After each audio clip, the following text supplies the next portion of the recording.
Hey friends, I'm here with Greg Braden today, and we are talking all about the powers within us not coming from lack and prayer and the specific way you should be praying. Oh gosh, Greg, I already forgot everything we talked about. What else do we have here? You know, the best science of the modern world is telling us that heart-brain coherence, the ability to harmonize the neural networks in our heart and our brains, opens the door to new levels of human potential that we've only dreamed of in the past. Everything from a strong immune system and longevity enzymes to deep states of healing and intuition. So if you are not familiar with heart-brain coherence, I'm going to invite you to check it out and go to the link provided by this podcast. Thank you so much. And you'll also get to hear about Greg's own tumor healing. Don't forget to hit subscribe. It was a great episode, friends. Hello, everybody. Welcome to Better Together. When you know better, you get better. That's what we try to do here every single day. Our quote of the day: we are never more than a belief away from our greatest love, deepest healing, and most profound miracles. That is from our guest today, friends, Greg Braden. What up, Heal Squad? Welcome back. Glad to be back here in studio on the West Coast, even if it is just for a hot minute. It's nice to be back with my Big Ed mug. Yep. It's funny, when you're away from home and you get back, you feel so good to have your old routine back. Oh, absolutely. It's all the random things like that, like the mugs, or I'm like, oh, my moisturizer in my bathroom, or whatever, Yeah. It's just it's the random stuff that feels good. It really, really love does. Today, friends, we're going to be chatting with scientist and educator Gregg Braden about the quantum language of healing, miracles, radical changes, the power of our minds, science, spirituality, so much more. I actually cannot even really promise what we're going to talk about because I know what's going to happen with him. We're going to say one thing and then we're going to flow down a rabbit hole that's going to just blow all of our minds, because he is a brilliant man. He's a 5-time New York Times bestselling author, scientist, educator, pioneer in the emerging paradigm, bridging science, social policy, and human potential. He's published over 20 books. Kelsey's read them all. All of them. And he's known for some appearances. He's been in Heal as well, the documentary that we love. And he's got publications linking science and spirituality. I feel like him and Dr. Joe have a lot of similarities because they really believe in the power of the mind and the power of the mind to heal. To heal, yeah. And I was in Connecticut and I was having one of those moments. I was looking for more answers and I saw one of his YouTube videos and I was like, how have I missed him? How have we not had him on the show yet? Which is kind of the exciting thing about this show, is we can still discover and there's always something around the corner that we want more of. And so he's healed himself of a tumor as well.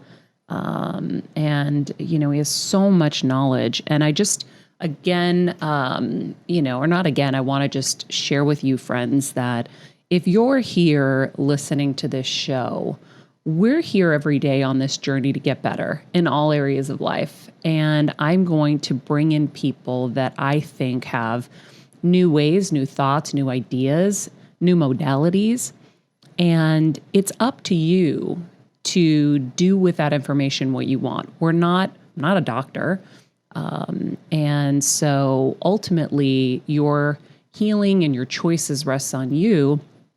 I just want us to think outside the box sometimes. I want us to see what new things are available out there, whether you're reading Tony Robbins' new book, Life Force, where you get to see so many things that are out there that you may not even be exposed to. When I was in Georgia for the movie, I was thinking I'm in this little town called Tifton. It's so cute. And I'm like, if you live in a big city, you're exposed to maybe more things than you are if you're in a smaller city. It takes a minute for things to flow out. So it's cool to be able to be exposed to these things, and there's always going to be that one person that does the impossible, whether it's Wim Hof, who, if you guys have not listened to our episode, you can go back deep into the archives. Wim Hof, he's called the Iceman, and before him, you couldn't control the autonomic nervous system. after him, you can control the autonomic nervous system, and he trains thousands of people how to do it every day. He did experiments where they injected 28 endotoxins into his body, and he was able to control and not be affected by them. But if you asked any scientist or any doctor, they would tell you it's impossible. But he did it. He did the impossible, and he trains other people to do it. So there's always going to be that one person who's going to do the impossible and make it possible for the rest of us. There's always going to be that person who, at the Olympics that does the 4-minute mile, and now it's like 3.59 seconds or whatever it is. So that's what's cool about us as humans. We're always evolving. We're always growing. So let's not be scared of this. Let's use it as hope and inspiration. And you have to also know that every body is individual. What works for one person may not work for you, but it doesn't mean that it didn't work for them. And so I share that with you guys, and I hope that you know that my intention every day is to do the best that we can for you guys and for us. I mean, this show is for all of us. It's for me, it's for Kelsey, it's for Pooja, it's for Kevin, it's for all of you in the Heal Squad. So, and I really try hard to weed through and choose very carefully who we bring here. So, I leave you with that because we're about to have a really exciting conversation with Greg, and I hope you guys enjoy it. So we'll take a quick break. We'll bring in Greg, and we'll be right back. This is Greg and Maria, take one. I'm so excited. I was priming this morning with more YouTube videos and listening to everything. And, our Heal Squad here, as they're affectionately known as, loves learning and growing.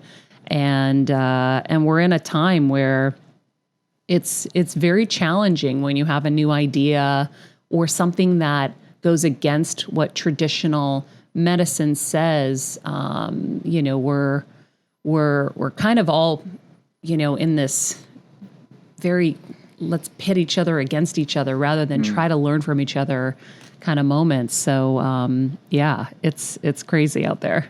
We're excited to talk about miracles, how to attract miracles, how to believe in miracles and get them.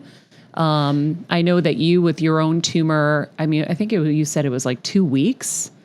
You were able to heal yourself of a tumor. Are you able to share a little bit more about that? Because in the video, you were like, I'm going to make a long story short. And I'm like, no, I want all the details. I can. I'm just going to take a half step back and just touch on what you said. We are living in a very unique time. And I think everyone in your community, everyone watching this knows this. And it means different things to different people. It's unique to different people for different reasons. I'm a scientist. I'm a degreed earth scientist with a strong background in systems thinking. And from the big picture perspective, there are reasons why this is such a unique time. We're living this rare convergence of cycles, natural rhythms and cycles we haven't seen in 5,000 years of recorded human history. Climate cycles are part of that, economic cycles, cycles of human conflict. All are converging in a way that we've never seen in our lifetimes, and we haven't seen in, like I said, 5,000 years. And what it's doing, Maria, is it is upsetting all of the belief systems. Everything is up for inspection right now. And it's overturning a lot of the false assumptions and the false narratives of the past. And that's true across the board. And there are so many places we could go to talk about that. We're going to zero in on what it means for us in terms of our humanness. What does it mean for the human body? What are our capacities? What are our capabilities? And this is really important because there is a movement to replace our humanness with technology. And I think we're all seeing that with chemicals in the blood, sensors under the skin, chips in the brain. And those can benefit us in some ways, and it's a slippery slope. Because when we begin to replace natural human biology with artificial technology, what the science is showing us is our natural abilities begin to atrophy. And isn't that what happened when we got calculators and iPhones? We didn't have to do the math anymore. I think so. Well, in biology, the term is use it or lose it. And, we've all heard that before, and certainly it's true. So So when we're talking about these capabilities, what we're really talking about now are aspects of the human experience and potentials within the human body that we may have heard about anecdotally, miracles in the operating room, or our indigenous ancestors have always talked to us about, the ability to heal in ways that modern science simply cannot acknowledge because it's based on principles that they don't understand. So this is the context within which all this is happening. One of my first experiences with these potentials is what you were talking about. I was diagnosed with a growth in my bladder through scans. They were able to see it, and then through a scope. And of course, they wanted to operate. This is the way to go about doing these things. And it was interesting because it happened. This was in the early 2000s. And for 10 years, I had been sharing with my live audiences a video of a miraculous healing that was recorded in what is called a medicine-less hospital. It sounds like an oxymoron. The one in China, right? Yeah, a traditional medicine hospital in Beijing is where it was. It's based upon traditional medicine that is preserved largely in the Tibetan traditions as well. And I had been taking groups into Tibet, the highlands of central China and the Tibetan plateau.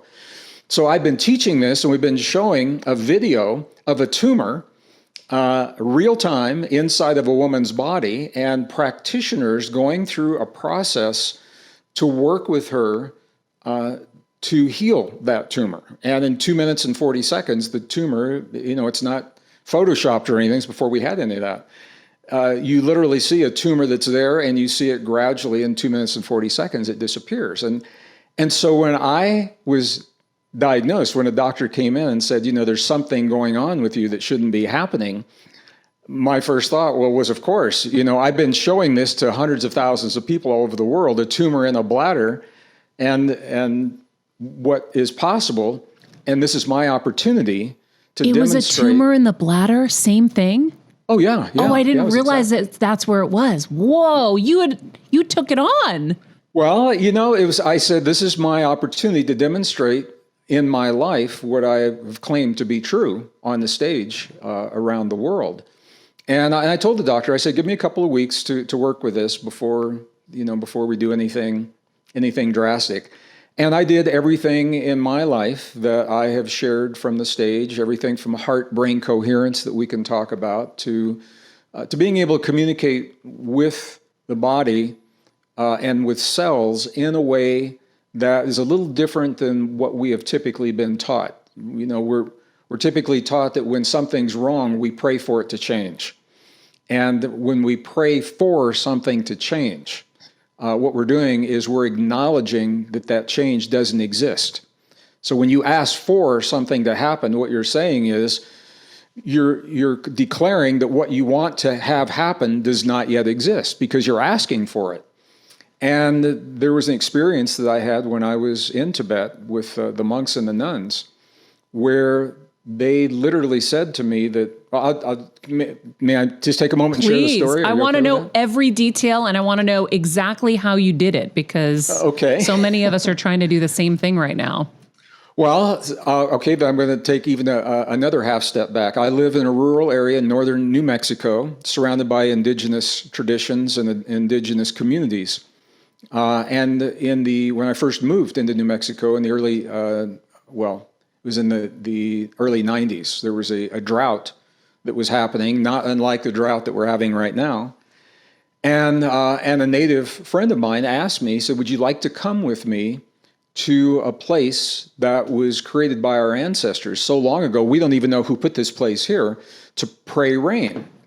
And, as an Anglo, I had this vision of I thought we were going to see some chanting and some dancing and some cool stuff. And I said, sure. And I met him, and we hiked across 100,000 acres of the most fragrant high desert sage to a medicine wheel that his ancestors had placed there. And he took his shoes off with his naked feet. He stepped into this medicine wheel. And Maria, it wasn't even 2 minutes. He had his back to me, had his hands in a prayer mudra in front of him. And he turned around to me and he says, I'm hungry. You want to get a bite to eat? And I said, yeah, sure. I said, but I thought you were going to pray for rain. And this is so powerful, what I'm going to share with you. And it played such a powerful role in my life. I said, I thought you were going to pray for rain. And he said, no. If I prayed for rain, rain could never happen. Because the moment we pray for something to occur, we've just acknowledged it does not exist.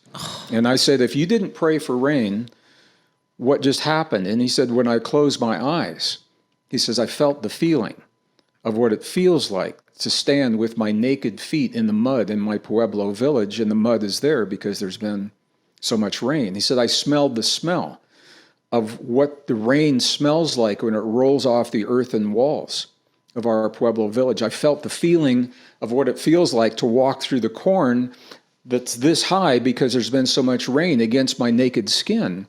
And he said, I gave thanks for the rain that's already occurred.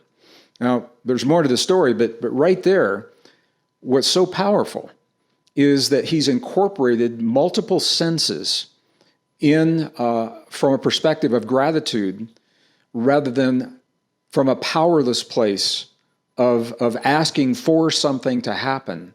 He's giving thanks for what has already occurred. Now, to a scientist watching, they would say, he's fooling himself. But when we understand our relationship to this field, this intelligent field of information that surrounds us, connects us, and permeates our bodies, there's a field of intelligent information that's been confirmed by the superconducting super collider in CERN, the CERN research facility in Geneva, Switzerland. Scientists are no longer skeptical as to whether or not the field exists. The controversy is, what does it mean and how do we relate to it? The field is there. So what my friend, his name was David, what David was showing was that we've got to give that field something to work with. When we ask for something to happen, we're affirming to the field that it does not exist. When we feel the feeling of what it is that we choose to have in our lives, perfect healing, our relationship, our abundance, our success, whatever that is, we're giving that field something to reflect back to us. We're giving it something to work with.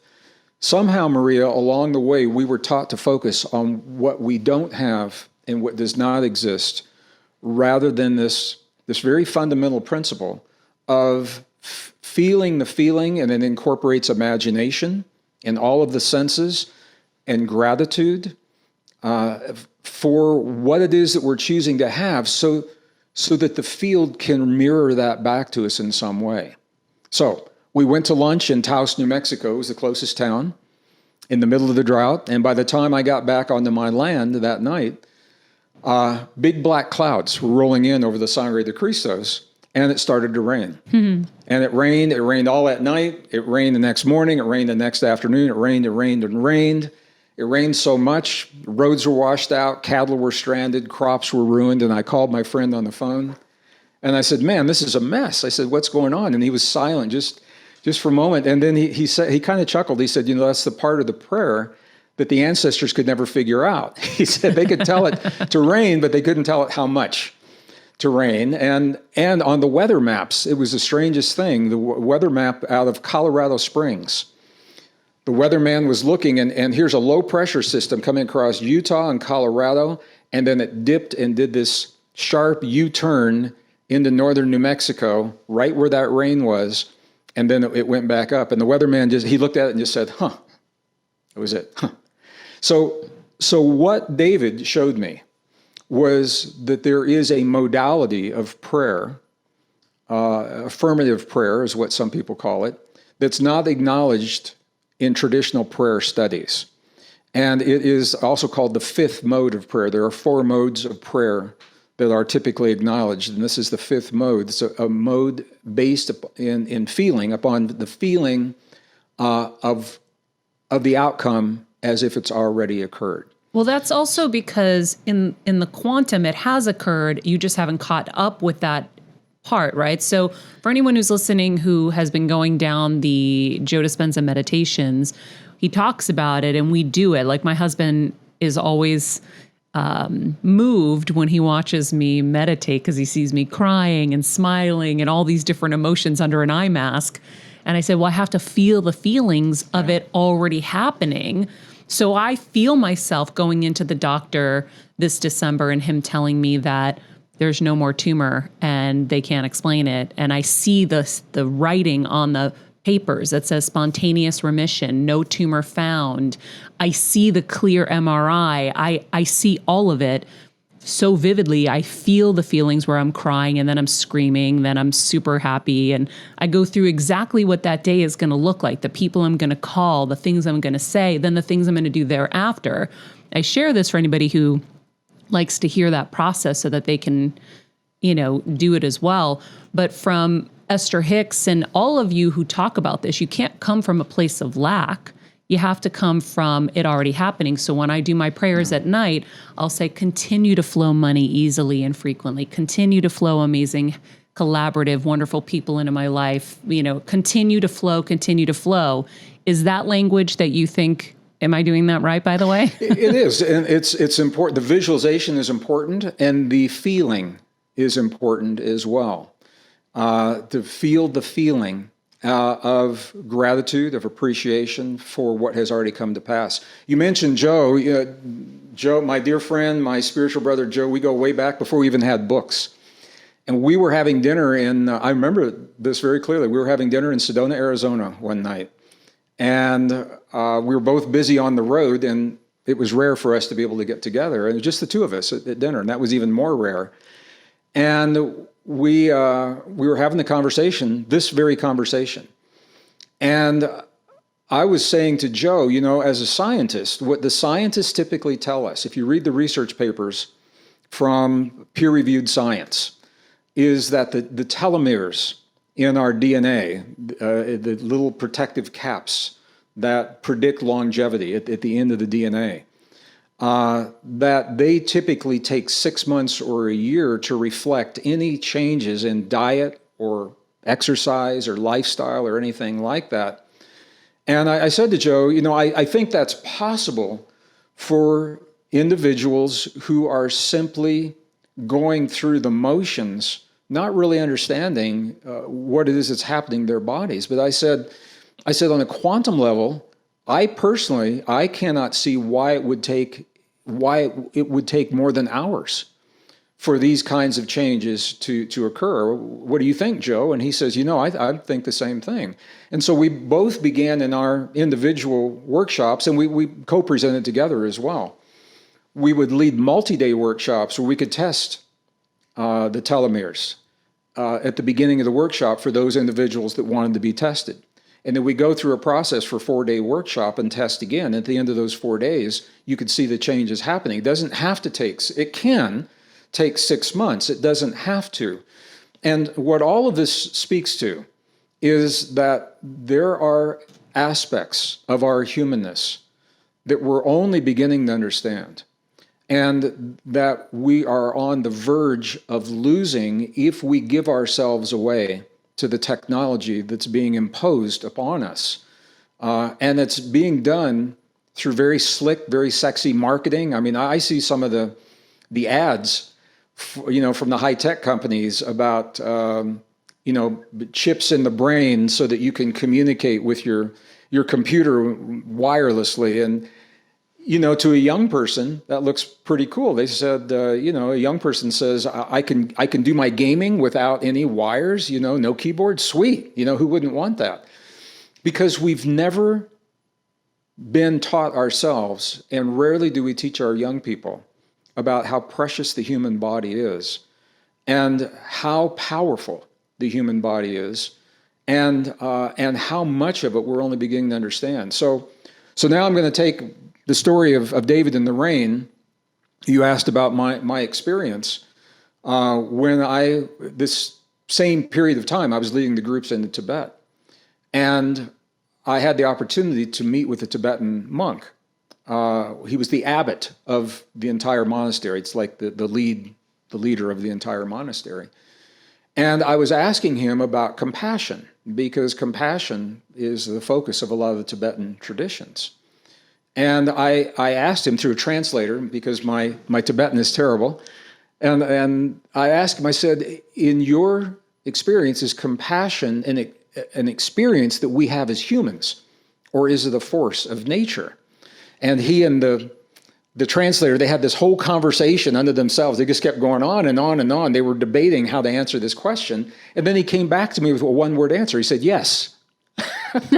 And I said, wait a minute. I said, is it a force of nature, or is it a human experience? And the answer was yes. And what he was telling me is that we have the ability to access one of these fundamental forces of nature that Western science is only beginning to understand. We acknowledge in science that there are four fundamental forces: the electromagnetic force, the magnetic force, and what are called the strong and the weak nuclear forces. But in the indigenous traditions here in North America, the Navajo believe that beauty is a force of nature. Beauty and compassion are very closely linked, just like magnetism, just like electromagnetism, and just like gravity.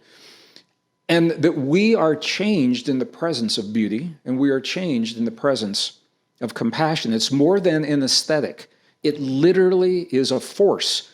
So when I asked my Tibetan friend, I asked the abbot, is compassion a force, or is it something that we experience? He said, yes. What he was acknowledging was that we are this rare form of life, Maria, that have the ability to interface on demand, at will, consciously, with the forces of this world, the fundamental forces of the universe, to bring about change in our bodies. And it doesn't have to be mystical. It doesn't have to be, bizarre with, candles and incense and gongs and bells and bowls and chimes and, a certain kind of music playing in the background. It can, but it doesn't have to be. This is what he was telling me. So when I had the scan that came back that showed the tumor, now that you have all that background, I said, this is my opportunity to demonstrate for myself what it is I've been sharing from the stage, because I'd never had a reason to in the past. And you can't make this stuff up. The outcome from this was so successful that it gave me the ability to look my audience square on in the eye. I mean, eye to eye, heart to heart, mind to mind, God to God. And I can say to any human on the face of the earth, there is much more to us than we've been led to believe, and that we are part of, not separate from, the world around us. And there's a language that allows us to commune. And this is so interesting. In the ancient texts, the Dead Sea Scrolls, for example, and the ancient religious texts, the word prayer never comes up. The word prayer does not exist in those texts. When you look at the translation, the word is commune. And that's a very different vibe, to commune with the forces of our world rather than pray to the forces of our world. And I know there are a lot of filters, cultural filters, that information has to sift through. It means different things to different people. But for me, what happened was I embarked on a 2-week journey of placing my body into a state of coherence. I know you've talked about in your programs, and we can more as well if you'd like. In that state of heart-brain coherence, where we aren't locked into the polarity of the brain. So the brain is a polarity organ. It will always see good and bad and right and wrong and worthy and not worthy and success and failure. When you create coherence in your body, you transcend that. And this is where, from a place of coherence, feeling the feeling that our body is in perfect health, and letting our body know, literally letting our body know how much we love our body. So you would say, I love my Maria. I love my Greg.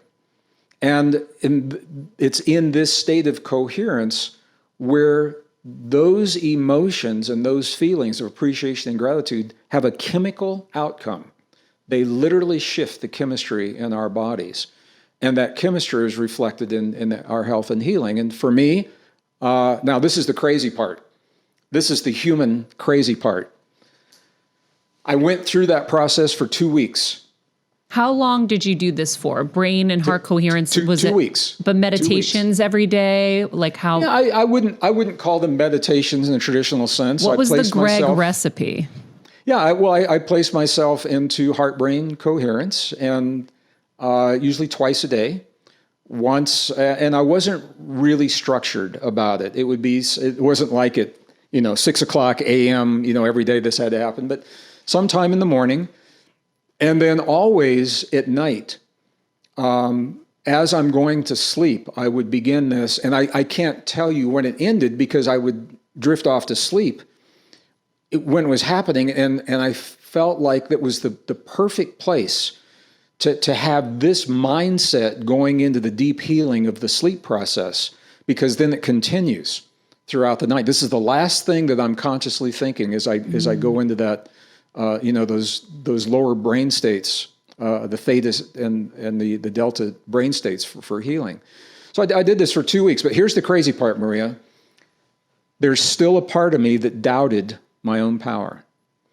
And I went into a hospital in Jacksonville, Florida, and I went through the process as if they were going to do the surgery. I was prepped, I was anesthetized, I was in the OR. Wait, you didn't even have them do a scan to see if your work had worked yet? They wouldn't do it. They said they'd already done the scan and they didn't see a need to do it again. So they went through this, and this is crazy. I literally was less than 20 minutes in the OR. They cut you open? No, they didn't cut me open. Oh. They were going to there's another way to access a bladder tumor. Got it. For both males and females, it doesn't require incisions. So I literally woke up, and the doctor was saying to me, and I was still anesthetized, but I was, waking up, and he was saying to me, "Why are you here? Why are you here? There's nothing there. You just wasted my time." And he was a little upset, and he was a little mystified. He said, "Why are you here? How could you have gotten here unless there was something wrong?" And I wanted to be really honest with him. So I was talking to him about my trip to Tibet and my Native American friends under anesthesia as he was walking out the door. I'm sure, it made no sense to him at all. But the point is that what I had been sharing for many years from the stage, and seeing the video of a bladder tumor disappear in front of thousands of people, once I had that experience for myself, not that I didn't feel confident before, but it was a level of confidence that can only be achieved by having the experience. Mm-hmm. And I could honestly look at my audience in a way that I'd never been able to before, because I actually had the experience. So David, my Native American friend, taught me about the feeling is the prayer, and the Tibetan experience showed me that compassion and human emotion not only are experiences, but we are literally accessing a fundamental force of nature. That's a very different, I'm just going to acknowledge everything we're saying is a very different way of thinking. I wish I had been trained to think this way when I was a child. When I was in school back in the 1950s and 1960s, this is not the way people were thinking. This is not what was taught. And I've recently discovered that we are still teaching in high school and college here in the United States of America false assumptions based upon obsolete science. Science that we know is obsolete, but there is this effort to cling to an obsolete story rather than embrace the new discoveries and where they may lead, because where they are leading is so very different from what we've been led to believe in the past. So the net effect, whether we're talking about the human body, or we're talking about climate change, or we're talking about how we fuel our society, or how we fuel an economy, this all comes down to the way we've been taught to think about ourselves. And we're teaching our young people false assumptions based upon obsolete science, and we're asking them to solve the problems that we created through the same thinking that created the problems, and it makes no sense. And the human body is a big part of this. And Joe and I both, Dr. Joe and I have both had, and our dear friend Dr. Bruce Lipton as well. The three of us have taught together frequently in the past. And we always have medical professionals in our audience. We had a cardiac surgeon from Stanford University. We've had from Carnegie Mellon neurosurgeons, and they come, they're open-minded, they come to our programs, and they say to us, why don't we know about this? Why don't we know that there is a neural network in the human heart that we can use to harmonize with the brain and create coherence in the body? Why don't we know about this? Because it's not being taught. Although the discoveries were made, back in the 90s. So it's a long answer to a short question, and I wanted to give you the foundation, and we can tie into any of that in any way you'd like to. That's amazing. I love hearing people's journey to healing, and I love the fact that you were even still skeptical after teaching this. And by the way, that's probably why it had to happen to you. It had to happen for so many reasons. A, for you to see it, but also for you to be able to be so much more rooted in your teachings with someone or with everyone. So yeah, it's interesting. So heart and brain coherence. Can you share a little bit more about what that looks like? I know we talk about it. We've talked about it before, but even myself, I've been meditating with Dr. Joe's meditation since January. I think it kind of comes and goes where I feel like I'm hitting or I'm not hitting. And so I would love for people and for myself to understand even more. Yeah, this is, Joe and I are on the same page with this. He had me come in actually to one of his programs and share what I'm going to share with you, to share with his community. And it's a foundation for a lot of what we do. Once we create that state of coherence, you can go in many directions. But the coherence is the common theme, the common denominator. So in 1991, scientists discovered approximately 40,000 specialized cells in the human heart.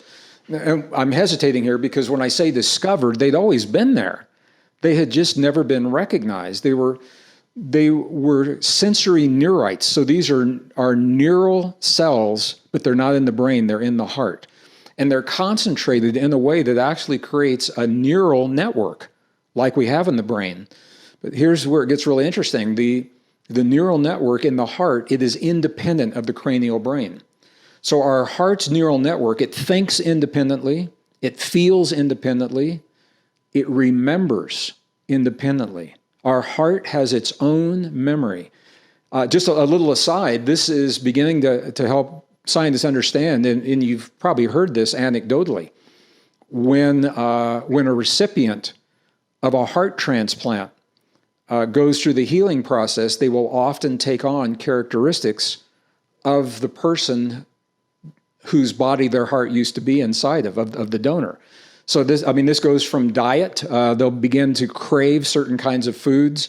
A very famous story about a woman in her 80s that received a heart, and she suddenly had a craving for a very specific kind of beer. It was Coors Light, and red hot chili peppers that she'd never eaten in her life.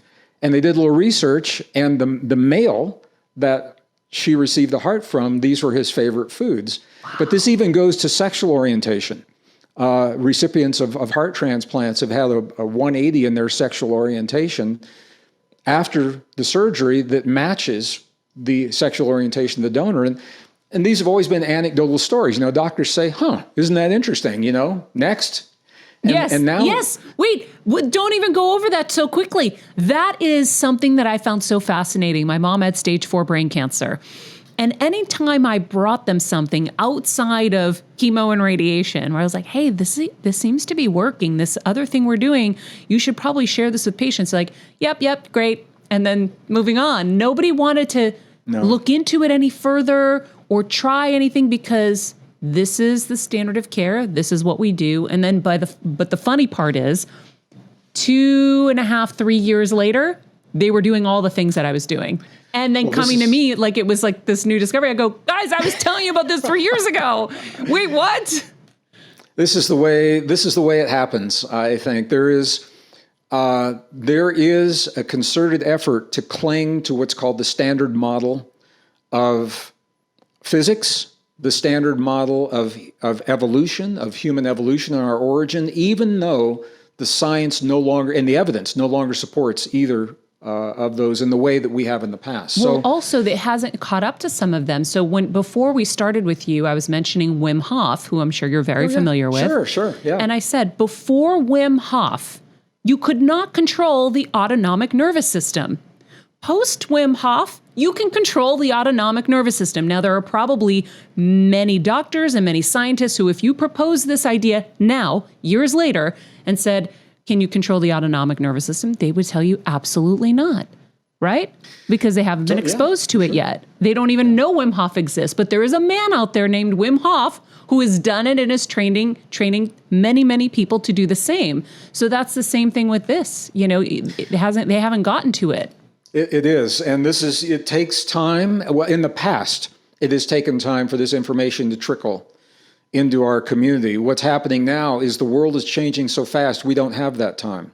So we can now take this information directly, well-researched, in a very responsible, very professional manner, take it to those people that are open to it and that can make use of it. And for those that aren't ready for it, that's okay, because it's there when they need it. We all learn differently, and we all learn at different paces, and that's the beauty of the way we learn. So 1991, the neural network was discovered in the human heart. It thinks, feels, and remembers and experiences independently of the cranial brain, which right there goes a long way to help us understand why therapy sometimes is not, it can help, but it may not completely remedy experiences of trauma. I'm a survivor of childhood trauma, alcoholic, very dysfunctional alcoholic, abusive alcoholic family. And, you know, there's a whole story we could go into on that, but I can speak firsthand from this that simply thinking and trying to resolve from the brain a deeply emotional traumatic experience often is incomplete. For the reasons that we talked about, the brain will always work in polarity. The brain will always see right and wrong, good and bad, worthy and not worthy, success and failure. So the heart doesn't see either one of those. So this discovery, 1991, it wasn't published until 1994 in a very famous journal. It's called Neurocardiology, which the title tells the whole story, neurocardiology, you know, brain cells and heart. So what came from this was the realization that these two organs, the heart and the brain, are separate, physically separate organs with physically separate neural networks that we as humans uniquely have the ability to harmonize at will, on demand, in the moment that we choose. We can take these two organs and harmonize them into a single potent system that brings healing and longevity and resilience to our bodies. Now, I always get some pushback on this from animal lovers, and they say, well, what about animals? Animals can do this by instinct. It's instinctual. It's not a conscious choice. We're the only form of life that can sit down in a moment in time and say, in this moment, I choose to harmonize my heart and my brain, creating what is called a state of coherence, a high level of coherence between the heart and the brain. And there are many benefits from doing that. I just mentioned some of them. We strengthen our immune system by creating heart-brain coherence. Who doesn't want that, you know, in this day and age? We awaken longevity enzymes that we all have, but are often dormant until we give them the environment to do what they're designed to do. So longevity enzymes. Resilience to stress. We're all under stress in ways that we don't even know right now. And these are the passive benefits. Now, there are active benefits. Once you create that heart-brain coherence, you can actively enter into deep states of intuition, deep intuition on demand. So we've all experienced intuition spontaneously. So you think about calling somebody and you go to pick up the phone to call them and they're already on the phone. That's spontaneous intuition. The question is, can you repeat that 5 minutes later? And the act of trying to do it will probably prevent you from having the experience because it's no longer intuitive. Now it's a conscious act. So the question is, how do we access these miraculous states of intuition on demand? Heart-brain coherence is the foundation. Once you're in that state of coherence, it's like, what will I do with my coherence? Door number 1, door number 2, door number 3, will I access deep states of intuition? Will I access deep states of cognition or deep states of memory and recall? So the ability to access this state is the foundation. And then all these things we can do. We have classes where we train people into deep states of cognition and recall and memory. And these are the kinds of things. Any of our viewers that have ever watched any of the Jason Bourne movies with Matt Damon, I mean, this is Jason Bourne stuff. And they use this in the special ops, where an individual can walk into a room. Their eyes have seen the whole room. And then they leave. Your eyes have seen it. The question is, can you recall what you have seen? To an untrained person, typically it's difficult. But once you train through this coherence to allow yourself to access the memory that your brain has just created, then you can tell exactly how many electrical outlets are there, how many pictures on the wall, how many lights on the ceiling, all this stuff. So all this different applications from the same technique of heart-brain coherence. This is where access to the healing of our body becomes so potent, because when you're in the state of coherence, now, not only are you visualizing, but you're feeling the feeling and giving thanks of gratitude for the healing that has already occurred, just like the rain that has already occurred in your body. So here's what your body does. I'll just paraphrase the cells in your body. Your body is saying, oh, I'm getting a signal of gratitude for the healing. I better get in gear and create the healing, because we are giving thanks, creating a condition, and there's a chemical equivalent to that. There's a chemical component to that. And so your body begins to create the chemistry that matches that gratitude, that matches that appreciation for whatever it is that you're thinking or visualizing. And I've done this so many times in my life. I continue to do it. And it's like a muscle, Maria. The more you do it, it becomes almost second nature. And for some people, and people have said this to me, they feel like they're lying to themselves. If they give thanks for the healing, but the doctor tells them they're sick, they say, well, am I being honest with myself? And the answer is, you are being so profoundly honest on a level that is so much deeper than what the doctor is looking at. The doctor is looking at the outpicturing, the result. And what you're doing is you are communing with the underlying field that's creating the outpicturing. So we can go anywhere you want to go with that. And that's a lot of information, but I just wanted to share some of those stories because everybody learns differently, and then people will hear different pieces of this. And yeah. I mean, you've already said things that I have never heard before. I wonder, does brain and heart coherence get achieved just simply by meditating and becoming no one, nowhere, no time? Is that is that automatic? I want to give this the time and attention it deserves. We have known, humans have known about coherence for a long time. Indigenous peoples, I have been blessed in my life to travel to some of the most remote and isolated and beautiful and magnificent and pristine places remaining in the world. I thought I was going for the archaeology, but once I got there, it was the time with the people. And their culture and their traditions is really where the action is. That's where it gets really juicy. And what I had discovered, now I haven't been with every indigenous culture, but from the Tibetans of the plateau to the southern Andes, the shamans in the Andes and the Yucatan, and the Bedouin in Egypt, and all through the American desert Southwest, Nepal and India, and everywhere I've been, the common theme to all of their mystical traditions is they all begin in the heart. So this has been known. It was just validated by science recently. Now, the Institute of Heart Math, and I'm sure you've heard of them and maybe had them on the program, I don't know. In 1990, I'm not their employee, but I've worked with them almost since their inception on the West Coast in 1990. And they're located just outside of Santa Cruz, California.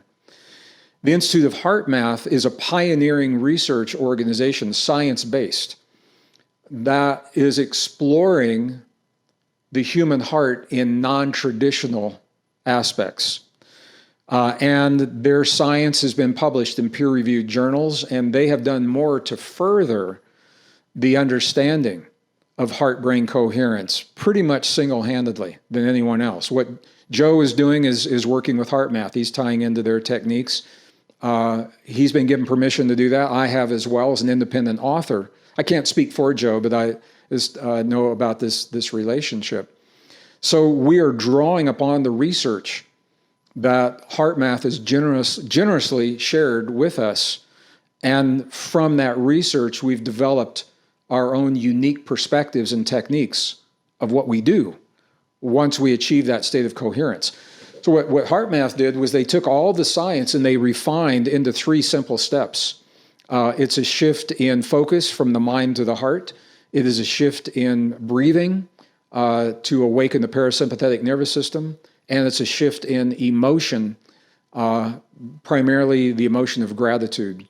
And we've got entire videos on the YouTube channel that lead people through this, and I talk about it pretty much in all my books. And we can talk about as much as you'd like here. I just want people to know the Institute of Heart Math in modern times, since the early 1990s, pretty much single-handedly has refined this to a practice that can be utilized on a daily basis. They have built technology, sensors and feedback mechanisms that you can purchase for your computer.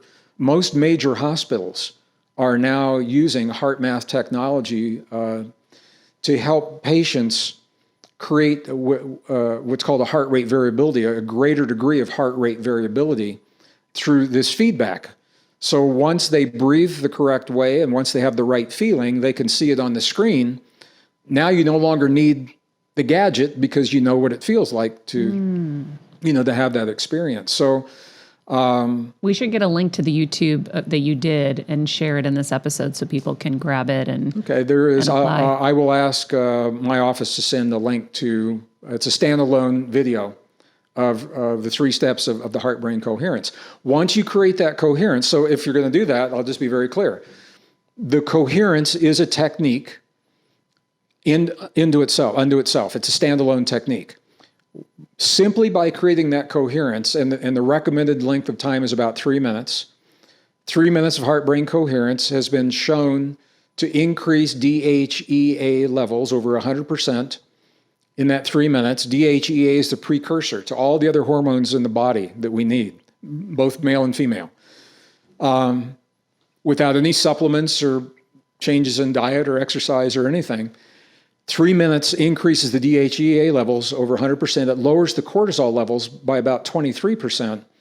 It strengthens the immune response.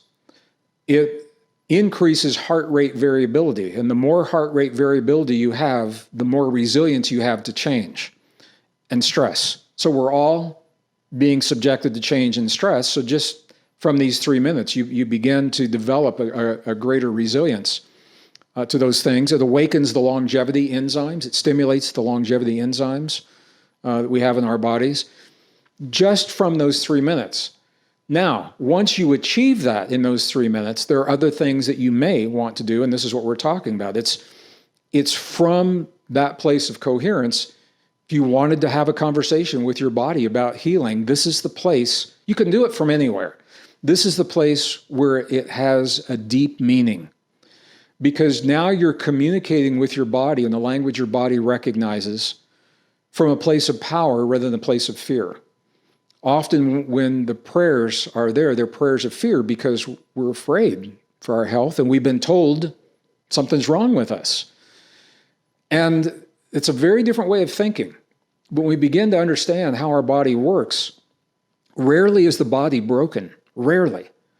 what our bodies do in their intelligence is they will signal us when they have too much of something they don't need or not enough of something they do need.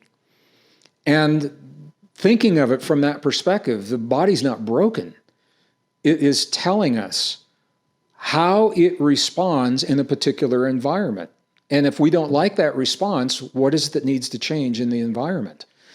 And the greatest, when we talk about environment, certainly we talk about, the air and chemicals and water and food and all that, and they're important. But Maria, what the studies have shown very clearly is the most potent environment is the emotional environment in our bodies. And it's the one that we're probably least conditioned to understand and accept, and least trained to understand and accept. And where it gets even trickier is some of that emotion is subconscious. And coming from an abusive family of trauma, I had to come to terms with that I had unconscious thoughts and feelings about my ability to protect myself and my family from being in an environment with someone who had power over me. When you're just a kid, what can you do? And so... Was that what you had to heal from, you think? Because I remember when you said, when you were diagnosed with the tumor, you said, I thought I had done all the work up until then, but I realized there was more to do. Was that the more you had to do? It will never end.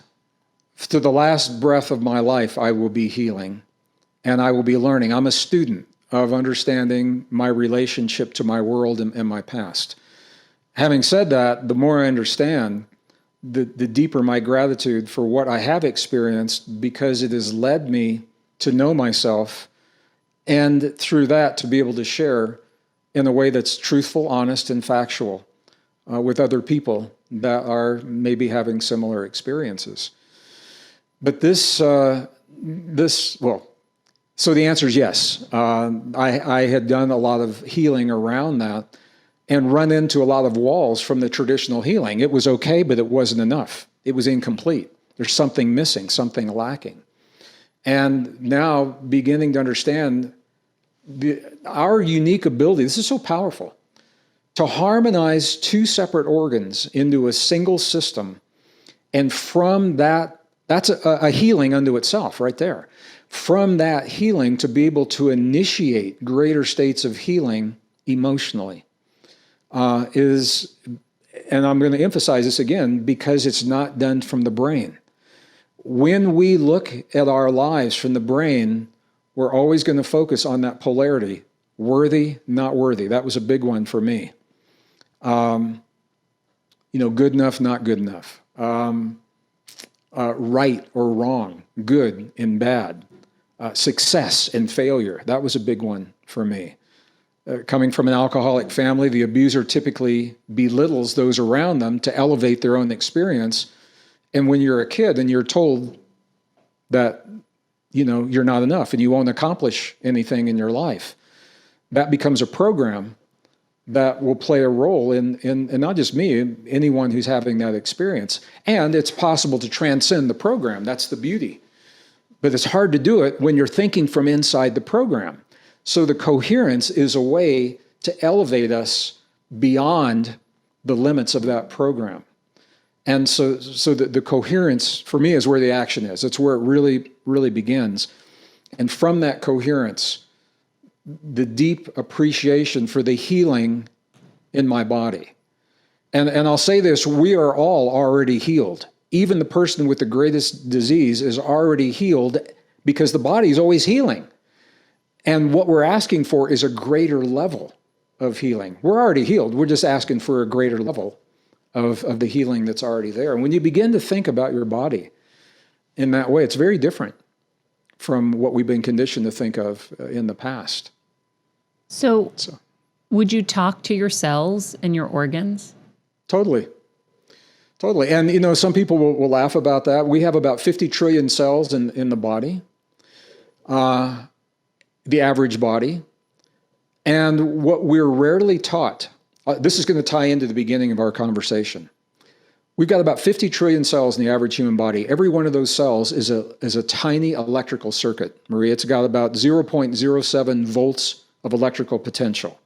You say, well, that's not very much. And I say, you're right, but you do the math, 50 trillion times 0.07, it's over something like 35 trillion volts, 350 trillion volts of electrical potential. But it doesn't stop there, because every cell, it functions as a transistor, it functions as a resistor, it's a capacitor that stores and releases information. Every cell in our body is transmitting photons of light. We are light emitters, light generators, and we're receiving photons. Light is information. We're in constant dialogue with our environment, with the field, with our world, and with our friends, our families, our loved ones, not verbally, but through these photons of light that carry information. Every cell in our body has a memory, just like the memory on the computer chip. We store and release information, and we hold this memory, and we do so much more. And we are the only form of life that we know of with the ability to self-regulate all of these functions. We literally are a technology, not a hard technology with silicone chips and plastic and wires. We're more sophisticated than that.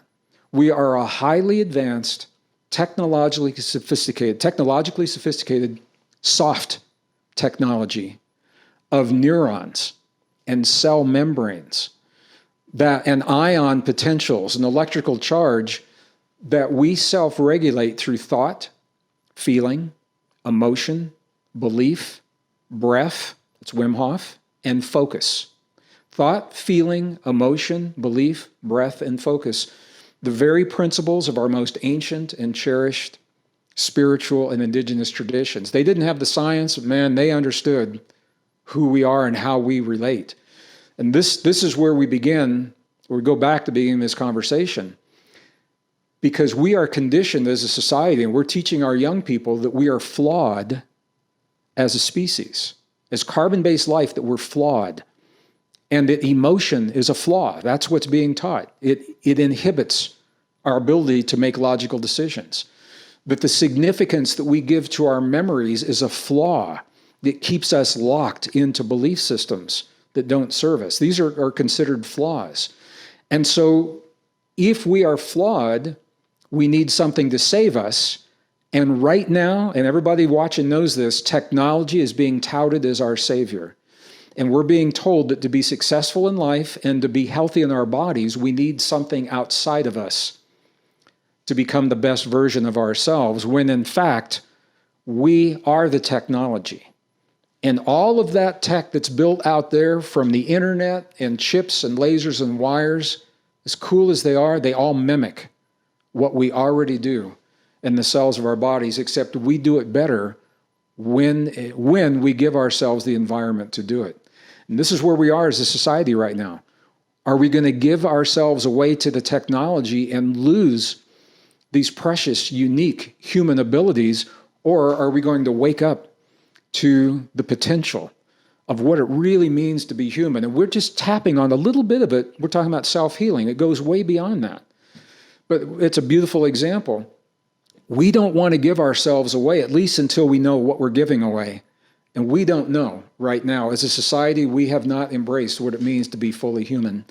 That's my passion in life and work, and I share that with Bruce Lipton, Joe Dispenza, so many other really good people out there that are carrying a similar message. So other than that, not much happening. I love it. Well, I'm going to let the girls ask anything last they want to ask. I don't know if you guys have anything.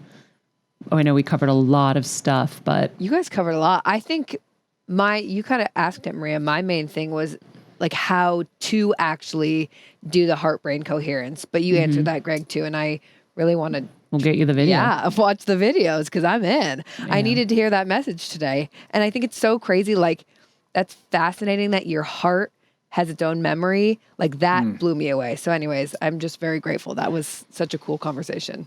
Whose voice was that? That's Kelsey. Hi. Kelsey. Okay, Kelsey, thank you. And Well, Kelsey, first, I want to thank you for working with my office to make all of this happen today. I just want to say that before we close out today. But what you're saying is such, I mean, we glossed over so many topics. Every experience that we've ever had in our lives, we've registered it in two places, in our heart as well as our brain. Our brain filters it through the polarities of success and failure and good and bad, and our heart takes it in very, very differently. And, for the joyous experiences, rarely do we hear about anyone stuck in joy. You don't hear about people, they don't go to a therapist and say, man, I got so much joy in my life, can you help me dial it back a little bit? But trauma, when we're experiencing, and we've all experienced some form of trauma in our lives, when we find that traditional ways of healing are incomplete, this is an invitation to look a little deeper and begin working from the heart and the neural network in the heart, because those memories are separate from the memories in the brain. And it's a very different way of thinking, but it is opening the door to new and deeper levels of healing that free us from the trauma and the fear so that we can love fearlessly in our lives. And I think that's really where it's such a powerful time in our society. And there's so much fear that's being generated. And when we begin to embrace the deep truth of our humanness and who we are in here, what happens in the world out there looks less fearful. It doesn't change it, but it changes how we respond to it, because we begin to have a deeper confidence in ourselves and our ability to navigate whatever it is that life brings to our doorstep. Maria, does that make sense if I say it that way? It does. You know, something hit me, though, when you were talking, and the difference about the brain and the heart, the brain having the polarity, the heart doesn't have that polarity. Right when you were talking, I realized, oh, well, that's why they always say love is the answer. Because with love and that compassion that you can have for people, that's kind of, there is no polarity there. It just is. Right. I don't know why that was just kind of popping out at that same time. Love is the answer. Love is the answer. And if you think about where we're at as a society, that's what's really lacking, because it's really about my opinion is better than your opinion, or I'm right and you're wrong. It's all polarity. The only thing that isn't is heart. And that is what we need more of. Like I watch every day in amazement, the lack of love, empathy, and compassion out there. Yes, people make mistakes. They're horrible mistakes sometimes. Yes, we will be human in the moments if it's happening to us where we might be mad, but hopefully we can get to a place of love where we realize if it was us, we would hope someone would have love and compassion for us too. Maria, well, this is important. It's probably a conversation, completely separate conversation. Greg and Maria, part two. Part two, I love it. But we are experiencing a level of social engineering that we've never seen before, where we are being divided and our social alliances are being broken in the family and society, community, and even as a nation, that makes us very vulnerable to unhealthy ideas, including the technology and our bodies and things like that. And it's by coming to terms with what we're talking about without judging. It's, people have asked me a lot about mistakes from the past. And I prefer to think that we're all on a big learning curve. Individuals, as a society, as a nation, as a planet, we're on this big learning curve. And things that worked for us in the past were based on what we knew at the time. Mm-hmm. And they served us because we're here. We have to say it worked. But now we're outgrowing so many of those ideas, and we have to allow ourselves to let go of some of the old ideas and the obsolete information that no longer serves us, not because we made a mistake, but because we've outgrown it, emotionally, spiritually, socially. And that frees us to embrace these new ideas. And I think this is the way we move forward. And I really appreciate you having a platform and sharing me with part of your community and sharing a part of your day with me today. I appreciate that. Thank you. Well, we're super grateful that you took time out of your busy schedule to be with us and to share all of this. This was such an amazing conversation. I'm very excited that you queued up part 2, because normally what happens after an episode is I'll sit with Kelsey and say, I really think we need a part 2 about such and such. So we've got our part 2 ready to go. Thank you for that. And sometimes what we do is we've covered so much ground, people have questions, and the part 2, we can address some of those questions a little bit deeper. I love that. So if you're watching this on YouTube right now, friends, put a comment in the comments below. Leave us a question. Leave us anything you want to know more about, and we will find those. If you're listening on Apple Podcasts, head on over to YouTube and leave the comments in there, or the questions in the comments. Well, and speaking of YouTube, we will leave the link to the YouTube video. It's a brief video on heart-brain coherence. However, I also encourage people to go directly to the HeartMath website, www.heartmath, it's all one word, HEART, capital MATH.org. And you will see all the projects, the research, the science, the techniques. You can become a part of a HeartMath community at no charge with like-minded people, and they create coherence usually once a month. The part we didn't get to is that the coherence within our bodies actually has an effect that extends beyond our bodies into social coherence. And in communities where coherence is being created, crimes against people decline, emergency hospital room visits decline, assaults and all those things decline. So there's more than what's good for us. Personal coherence is good for us. It's really good for our community. So I just wanted to give a shout out to HeartMath and encourage people to go to check them out as well. I love it. Greg, thank you so much for being with us. Until next time. I look forward to our next. Thank you so much. All right, Queens, what are we thinking? Oh my gosh. It's so funny. We always talk about this, but I really needed to hear all of that today. Me too. All of it. I always take notes, but I took copious notes, and I'm going to go now transfer them to my journal. It's just it's amazing. And the whole idea of coming from a place of lack, that really hit me today. The heart-brain coherence, I'm going to start doing that ASAP. Yeah. Wow. He's really good at explaining very carefully and slowly and clearly. So I never felt lost or confused or anything like that. But Nope. I will say what I really love about this episode is even just hearing about how long it takes for science to catch up or for people to catch up or for anybody. It just is a reminder to everyone that our minds need to stay in possibility and in hope. Without hope, where are we, guys? If we want to just definitively say, you're a goner if you have stage 4 brain cancer. Well, guess what? We didn't believe that, and my mom got 5 years. Now, everyone is individual, and everyone's story is going to be different. There are people who probably felt the same way, and their journey, their soul's journey had ended faster than my mom's, let's say. Or there are people that I'm watching that are having it much longer than my mom, and so I have a friend, he's going on 7 years. And by the way, symptom-free, completely normal. You would never know. And he lives his life as if he has no idea. He is a walking miracle. But if we are so rooted in, I'm going to have this forever, or I'm going to die in 6 months, or whatever, if we have so much belief behind these things, then you can't believe the other things are possible. So I really loved that part of the conversation. I love the whole conversation, but I just love that everything takes time. So what's not curable today might be curable tomorrow. And I really love that. And I love just kind of solidifying that for us.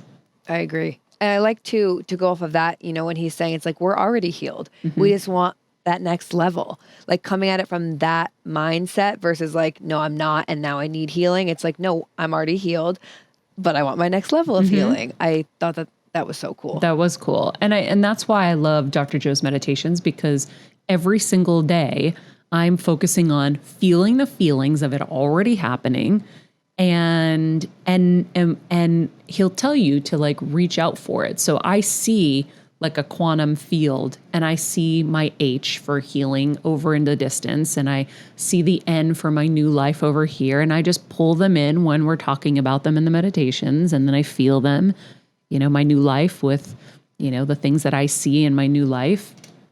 And they're already happening, by the way. All of these things that I've been meditating on for 8 months are in process. They're actually physically happening already. Things are happening. So it is happening. Whether all of it has been presented yet, 100%, that's a different story. But I know it's out here, and it's just my job to keep working on bringing it closer to me so that there is no separation, there is no distance. Listen, I'm a work in progress. I'm still figuring it out, and I might not be using all the right terminology either, but I'm trying, friends, and I know you are too, and we're grateful for you being on this journey with us. Before we go, friends, we have an amazing heal event for our inner circle in the Patreon, our Super Heal Squad. If you want to join, click the link below to join Patreon. $10 a month. You get to be a part of these amazing heal events with practitioners that either are not practicing anymore to the general public, or you may not have access to. So we get them in for these super intimate experiences. Marian DeMarco is amazing. You guys are going to love her.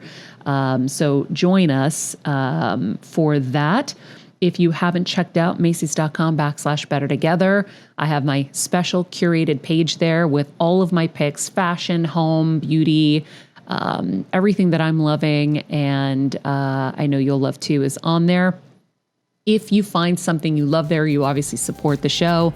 But if there's something that you're looking for that we didn't pull and you use that link, you do continue to support the show as well. So thank you for that. We are grateful for all of you who are shopping there and supporting us, and Macy's, of course, for supporting us, and for all of our Patreon members. Thank you all. In the meantime, be nice people, make good choices, and be present.